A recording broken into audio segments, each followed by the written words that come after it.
ফরজ নামাজের সালাম ফিরানোর পর হাদিসে অনেক দোয়া পাওয়া যায়। আমার এই বইতে আমি 12 রকমের দোয়া লিখছি।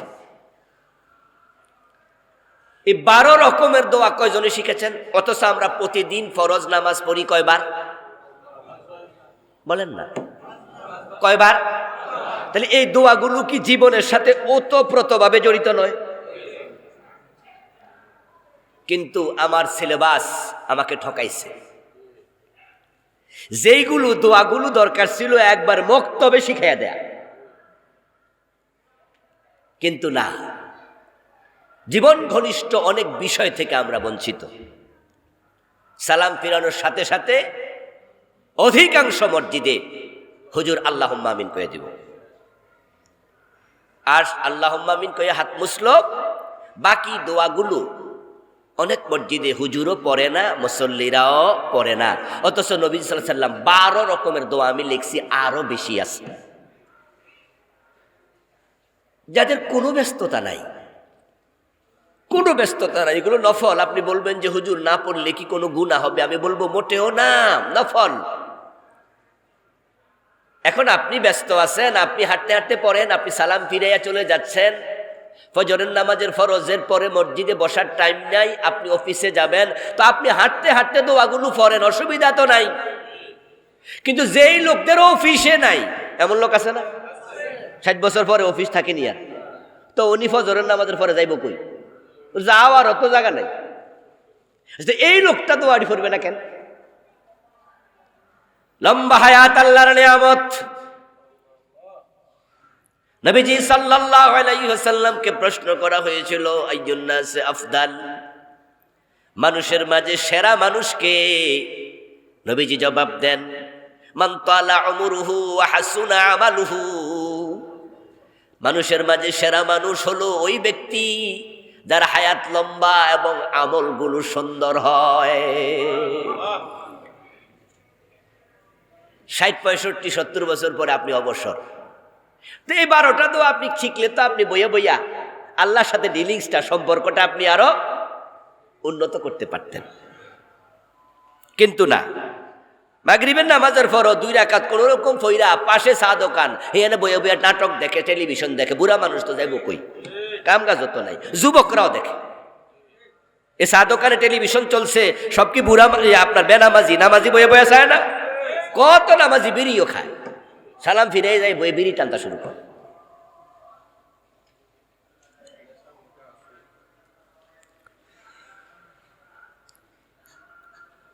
বিপদ মুসিবতে পড়লে নবীজি বলছে বিপদ থেকে বাঁচার জন্য দোয়া আছে, দোয়া শিখো। লা ইলাহা ইল্লা আনতা সুবহানাকা ইন্নী কুনতু মিনাজ জালিমিন।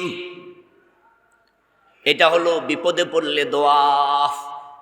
ইউনূস আলাইহিস সালাম মাছের পেটে ঢুকে যখন দেখছে অন্ধকার আর অন্ধকার, চারিদিকে কিছুই দেখা যায় না, কি জটিল এক জায়গা, পানির ভিতরে মাছ।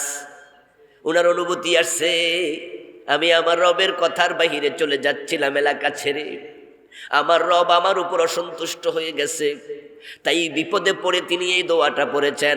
আমার রাসূল বলেন, বিপদে পড়ে যে ইখলাসের সাথে আন্তরিকভাবে দোয়া পড়বে, আল্লাহ তার ডাকেও সাড়া দেবে।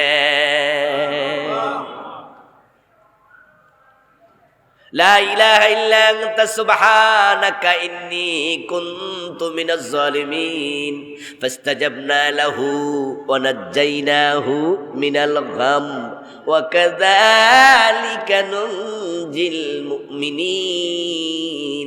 পরের অংশ হলো আমাদের জন্য। প্রথম অংশ ইউনূস আলাইহিস সালামের দোয়া, পরে টানলে আবার আমাদেরকে শুনে ফাস্তাজাবনা লাহু। ইউনূস যখন এই দোয়া পড়ে আমার কাছে বিনীত হয়ে মিনতি করেছে, আমি তার দোয়া শ্রবণ করে কবুল করেছি। সুবহানাল্লাহ পড়ে আমাদেরকে এবার শোনায় ফাস্তাজাবনা লাহু। এরপরে কি কই জানেননি? ওয়া নাজ্জাইনাহু মিনাল গাম।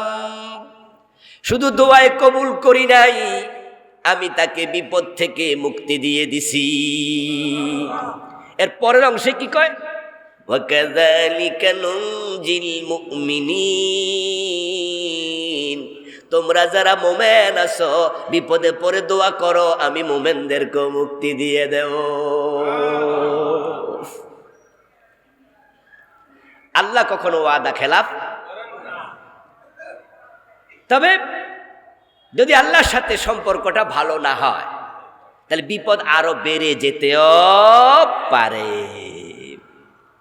দোয়া শিখবেন, অনেকগুলো দোয়া, বিপদে পড়ে পড়ার মতো দোয়া আলহামদুলিল্লাহ এই বইতে আমি লিখছি কয়টা, 10টা। আরে কত সুন্দর সুন্দর দোয়া নবীজি পড়তেন। আল্লাহুম্মা ইন্নী আউযু বিকা মিন জাহাদিল বালা ওয়া দারাকিশ শাকাব ওয়া সুইল কাদা ওয়া শামাতাতিল আ'দাব। আল্লাহুম্মা ইন্নী আউযু বিকা মিনাল হাম্মি ওয়াল হাযান ওয়াল কাসলি ওয়াল বুখল ওয়াল জুবন ওয়াল আজ ওয়া আউযু বিকা মিন গালাবাতিদ দাইন ওয়া কাহরির রিজাল।